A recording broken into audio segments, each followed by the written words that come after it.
Alright, so before we get into the round 26 matches, we're going to jump straight into last week's results. And it was a pretty good week in terms of picks. We went 7 from 8. The team that let us down was the first game of the week, the Cowboys falling to the Cronulla Sharks at home. To the Cowboys' credit, they weren't that bad. The game was pretty tight, regardless what the score says, but in the end the Cowboys were let down by their senior players and their playmakers. Just lacked a bit of direction, a bit of polish to their sets. And the Sharkies, well, their bench, all 4 players were popping off for them and having major impact. But yeah, still 7 from 8, not too shabby. In terms of the bakery, we only got 2 from 8. It's been the same, and in terms of the ladder, things are starting to heat up for their bottom half of the 8s, 7 and 8 in particular. This week's matches, at first glance, look pretty straightforward, but we'll take a closer look at the movement within the team lists and make some predictions. So for the first match of the round, we have a battle between the Penrith Panthers and the Parramatta Eels. Now, the Parramatta Eels in the past have done pretty well against the Panthers when it comes to regular season matches. This, however, I do feel will be a one-sided match. First of all, we'll get to the ins and outs. Now, in terms of the outs list, there's no one listed for either team, but Brian To'o does make his way back to the squad. He takes his spot back on the wing, and Tom Jenkins falls to reserve grade. For Parramatta, Sean Lane makes his way back, not to the starting side, he'll be back on the bench, replacing Brendan Hands. And looking at the forward pack, Jermaine Hopgood is named in the 13. So, like I was saying, I do think it'll be a one-sided affair. At this point in the competition from Penrith, it's pretty much clockwork. You know what you're going to get. It's just a matter of trying to stop it, and that's something that very few teams have done this season. That's win that physical battle. I'd say they hands down have the most well-conditioned, fit forward pack in the league. Every time a team thinks they're hanging with them in that little power struggle, they kick it up a notch and grind teams out. So I pretty much see this game going the same way and don't really have much else to say about it. I'm sure the majority of the NRL community are on the same wavelength. Give me the Panthers, 13+.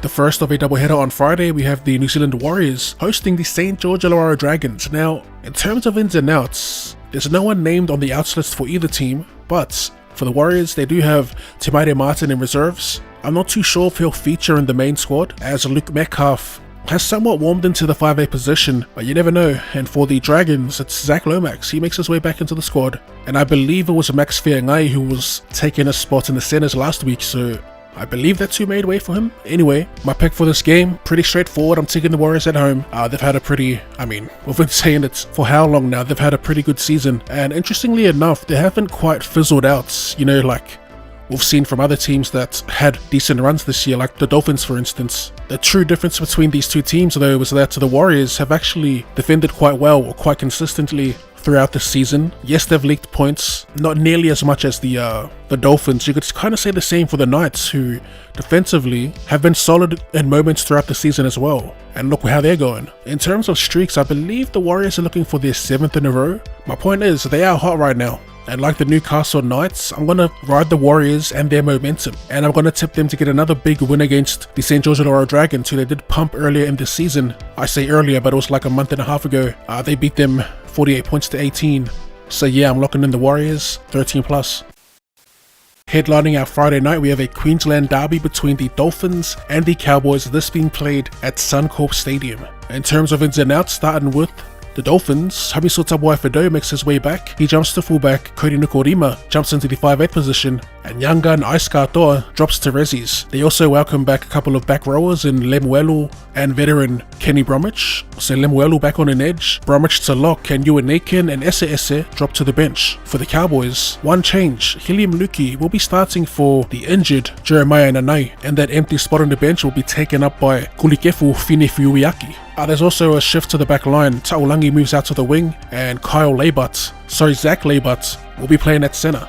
So yeah, my pick for this game, honestly, it's a coin flip for mine. I'd actually be interested to see what other people have for this game. I think I'll take the Cowboys in this. Their finals hopes seemingly dashed, and just based off their forward pack's intensity last week, I can kind of see them doing what was done to them by the Sharks, and that's grind out to this Dolphins pack, who for the most part have been good, but the one constant throughout the season is that ill discipline, not to mention the burnout towards the back end of the season. It's been a rough watch. It should be a good battle between the two packs, as well as the head-to-head between their fullbacks. Yeah, I'll take the safe pick, I'm assuming is the Cowboys. We'll back them in to get a close win at Suncorp, 1 to 12 points. The first for 3 for Saturday, we have the Melbourne Storm hosting the Gold Coast Titans at Amy Park. And in terms of ins and outs, starting with the Storm, we have Big Nelson Asofa Solomona. It's actually the only change. He'll be starting at lock for Josh King, so you could expect like much of the same, from their 13. It's a power game as opposed to a passing game. I actually like that for Nelson. He may not have the current trendy passing game of a modern day lock, but he does possess a wicked offload for that second phase. They also have Pappenhausen once again named in reserves. He might make his way back into the side come game day. And for the Titans, both Jaden Campbell and Sammy are ruled out for the rest of the season. So taking Campbell's spot at 5'8" is the veteran. He's back from his injury, Kieran Foran, and on the wing, Jojo Fifita. As for my pick, look, last time these two teams played, there was 72 points scored? I don't see that happening again. I do think the Storm get the win though, but we're going to go with the tight one. You never know with the Titans. I am pretty excited to see if Ryan's back, but also I'm keen to see Tom Weaver's second game, as I do think he looked pretty decent in his debut. I'm back in the Storm to keep it pushing upwards till finals. Give me the Storm, give me 1 to 12.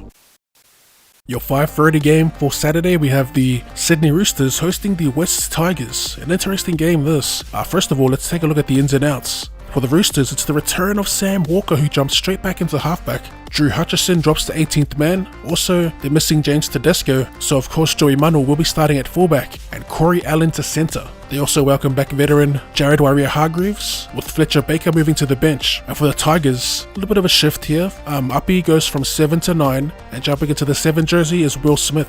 As for my pick, it's a massive game for the one Sam Walker making his way back. Rumoured to be on the outers at the club. Not sure if he's had a stint in resis before jumping back into the starting side, but it's a huge game. A must win for the Chooks. And coming up against a formidable opponent in the West Tigers, who finally snagged their 1 win after coming close a couple of times. I'm actually tempted to take an upset, but I'm going to play it safe. I'm going to take the Roosters. I will go a close one, 1 to 12.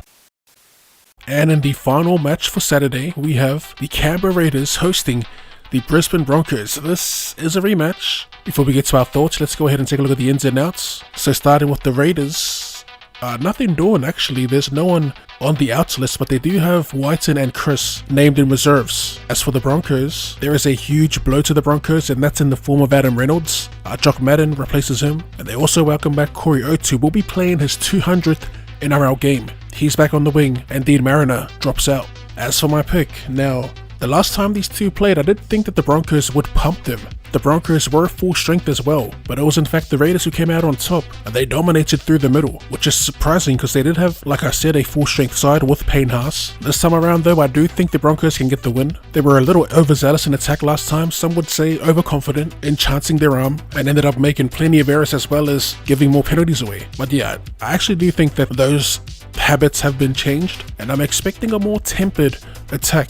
I'm going to be backing my Broncos again. The Raiders look garbage, don't get me wrong, there's plenty of grit, but they are lacking hard when it comes to playmaking and just spark and attack in general. Mind you, I said something like this about them a few weeks ago, and even the last time they played the Broncos, and what did they do? They came out and won. But yeah, I think it's a statement game for the Bronx. I do think they're a class above. We're going to go for them to win by 13 plus. And to close out the round, the first of 2 for Sunday, we have the Bulldogs hosting the Manly Warrior Sea Eagles. This being played at the core stadium. In terms of ins and outs, not much doing with the Bulldogs. Will start there. Curtis Moran makes his way back into the side. He joins the bench in place of Jaden Knockenball. And for the Sea Eagles, Ruben Garrick's out, so filling in for him at fullback. I believe Garrick's out for the season, by the way, the remaining 2 weeks.